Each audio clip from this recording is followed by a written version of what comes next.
Manchester United 1, West Ham 0, and nervous towards the end. Manchester United get the 3 points anyway, regardless. Marcus Rashford, 100 goals for Manchester United. Bullet header gets the 3 points for us today at Old Trafford.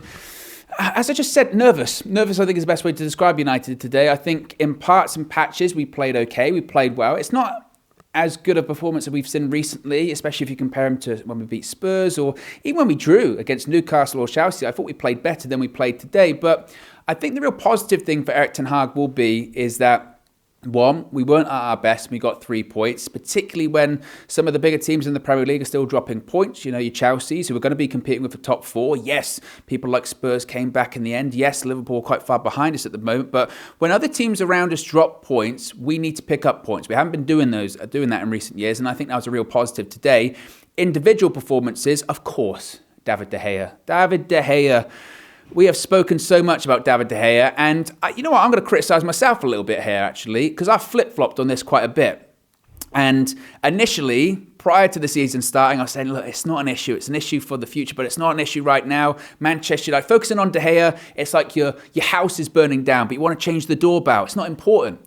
And then I kind of saw the light, as it were, to your Cams and your Marcels, because I saw what Ten Hag wanted to do and still wants to do. He wants to play out from the back. He wants a keeper that's very comfortable with the ball at his feet. Not just comfortable, very comfortable with the ball at his feet. Can start attacks, can play with the ball under pressure, in addition to doing what a goalkeeper's meant to do, and that's make saves.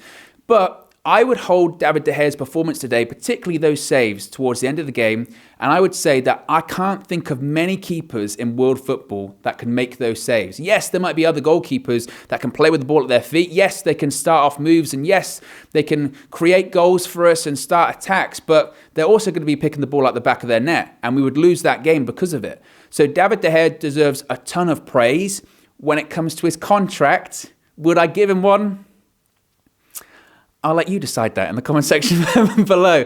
It's a really tough one because I think today we saw the best of David De Gea and we saw really what he can offer. And, you know, Glazonomics might be a thing whereby he stays on a reduced contract and maybe that's what United will do. I don't know. It's a really tough one. Maybe that's a conversation for the future. Let's focus on the positive, was that David De Gea was excellent today. And Marcus Rashford scores us the goal that people will talk about that won us the game, but David De Gea won us the game because without him, we'd have been 2-3-1 down. He was just that good.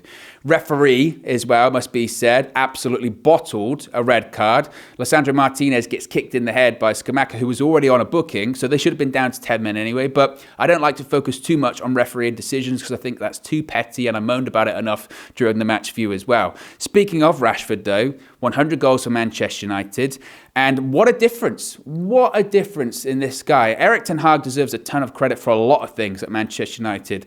A progressive style of play, dominating possession, defensively reassured, but also in terms of individual players. Individual players that last season were just so devoid of any confidence, rock bottom. A great example is Marcus Rashford. Rashford, we watched him last season. It got to the point where not only was he not playing very well, he wasn't even moving. He wasn't running. He was doing nothing. And it felt like the last place he wanted to be was in a Manchester United shirt on an Old Trafford pitch or a football pitch in general. It just felt like he was uncomfortable and he was devoid of any confidence. And now he's been revitalised. 2 headers in the space of a few days. 2 fantastic headers as well. He was our most threatening player, I thought, particularly in that first half. That left-hand side, you can see a pair of players in him and Luke Shaw, who's also been revitalised, that have played with each other for a really long time. They understand each other. I would like Luke Shaw to maybe do some more overlaps because I think that's where we really look dangerous. But you've got 2 players there that are in form, they're in sync, and Marcus Rashford was just a constant threat, particularly in that first half to West Ham. In comparison to the other side, Anthony Elanga came in and really didn't do all of that much. But behind him, Diogo Dalot. Again, a player that, he came into his own last season, took the spot at right back away from Aaron Wan-Bissaka, but this season, he's just something else. At points, he was clearing balls from Luke Shaw's spot at left back, and then he was in midfield, and then he was up front. He's everywhere. on the pitch, and we're starting to see maybe the player that Jose Mourinho was raving about when we signed him back in 2018. The only concern with Dalot is he plays every game, every minute of every game. Can he not keep up the level of performance, but can he just keep up playing all of those minutes? It has to catch up to him eventually. But if he plays just half as good as he did today, he's going to be such a big asset to us going forward. And again, I'm going to praise the entire defence of Manchester United. I think it's 8 hours since we conceded at Old Trafford at this point. That's really, really positive for a side in United. Last season, we conceded more goals than we ever had in a Premier League season.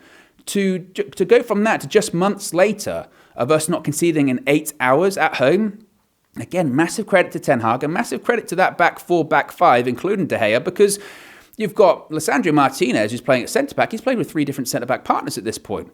It's Varane, it's Lindelof, and today it was Maguire. And first half, I thought Maguire looked like Maguire last season, to be honest. I thought he looked really rash, rusty, a couple of times committed to tackles they didn't need to, really high up the pitch and would have got us into trouble, and perhaps last season they would have, but he's playing alongside Lisandro Martinez, who can bail him out this time. Second half, I do think he deserves credit because it was the perfect game for him. West Ham started to dominate, they started to have so many set pieces, so many corners, so many free kicks, constantly putting balls into the box, and because of that, it was constantly Maguire winning headers, making important blocks. So I know when you bring up Maguire, it's a loaded topic, and I know United fans don't want to hear it, but as I've said before, we're going to need him. Between now and the end of the season, we're going to need him, like today. We had no other centre-backs available. And again, first half he was poor, but second half, I thought he did well. And the reason he had to do well and the entire defence had to do well second half was because the midfield became pretty non-existent. I thought Christian Eriksen obviously gets the assist for that goal in the first half. I thought he was excellent again, just pulls the strings.